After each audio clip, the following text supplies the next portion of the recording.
নীল রঙের টিনের বাক্স। জানালার পাশে বসে থাকা ছেলেটির নাম হচ্ছে রবিন। চলুন দেখে আসি সে বসে বসে কি ভাবছে। আজ থেকে প্রায় 5 বছর আগের ঘটনা। রবিনের তখন স্কুল বন্ধ দেওয়ায় সে তার নানার বাড়িতে বেড়াতে যায়। সে এবং তার কাজিনরা বারান্দায় বসেছিল। হঠাৎই অনেক জোরে বৃষ্টি শুরু হয়। তারা আনন্দের সাথে সেই বৃষ্টি দেখছিল। হঠাৎ করে বাবলু রবিনকে বলে ওঠে, দেখো দেখো ভাইয়া, কত আম, চলো না আমরাও যাই আম কুড়াতে। তারপর রবিন, বাবলু, শিমুল এবং বকুল তারা 4 জনে মিলে আম কুড়ানোর জন্য বাড়ি থেকে বের হয়। খুব জোরে বৃষ্টি পড়ছিল, তাই তারা মাথায় পাতা দিয়ে বাগানের দিকে যাচ্ছিল। বাগানে যাওয়ার পর বৃষ্টিটা হালকা কমে যায়। তারপর তারা লাঠি দিয়ে আম পাড়তে শুরু করে, আর বকুল নিচে থেকে আমগুলো কুড়াচ্ছিল। হঠাৎই তারা একটি ভয়ঙ্কর শব্দ শুনতে পায়।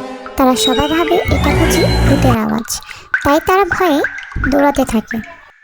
দৌড়াতে গিয়ে রবিন একটি টিনের বাক্সের সাথে ধাক্কা খেয়ে পড়ে যায়। এরপর বকুল রবিনকে বলে, দেখতো রবিন, বাক্সটা খুলে, বাক্সের মধ্যে কি আছে? বকুলের কথায় রবিন বাক্সটি খোলে, কিন্তু হঠাৎই আবার অনেক জোরে বৃষ্টি শুরু হয়। তাই রবিন বাক্সটি বন্ধ করে তাদের সাথে বাড়িতে নিয়ে যায়। বাক্সটি খুলে তারা অনেক বেশি অবাক হয়, কারণ তারা সেই বাক্সটির ভিতরে আরও একটি ছোট বাক্স দেখতে পায়, যার কোনো চাবি সেখানে ছিল না। পরের দিন সকালে তারা বাক্সটি বাড়ির বড়দেরকে দেখায় এবং তারা সিদ্ধান্ত নেয় বাক্সটি আসল মালিককে ফিরিয়ে দেয়। তাই তারা বাড়ির উঠানে বাক্সটি নিয়ে অপেক্ষায় থাকে, কিন্তু বাক্সটি নিতে কেউই আসে না। তারপর সারা রাত তারা চিন্তা করতে থাকে কিভাবে তারা আসল মালিকের হাতে বাক্সটি পৌঁছে দেবে।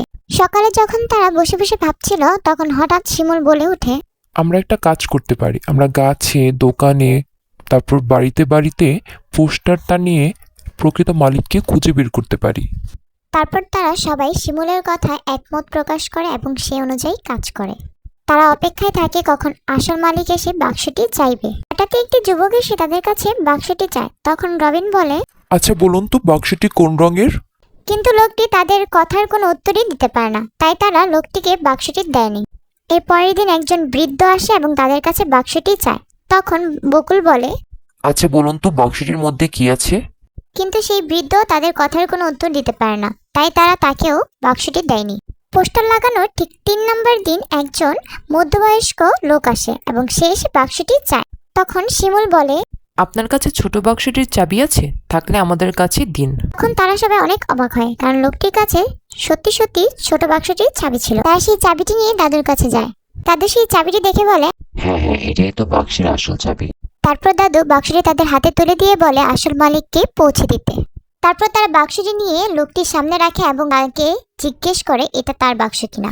লোকটি তার বাক্সটি চিনতে পারে এবং তারা তাকে বাক্সটি ফিরিয়ে দেয়। এভাবেই তারা কুড়িয়ে পাওয়া নীল রঙের টিনের বাক্সটি সঠিক মালিকের হাতে তুলে দিতে সার্থক হয়। এরপর তারা যার যার বাড়িতে ফিরে যায় এবং রবিনও তার ভাবনার জগৎ থেকে বাস্তব জীবনে ফিরে আসে। Follow my Facebook page, Mimi's Animation World, and don't forget to subscribe my YouTube channel.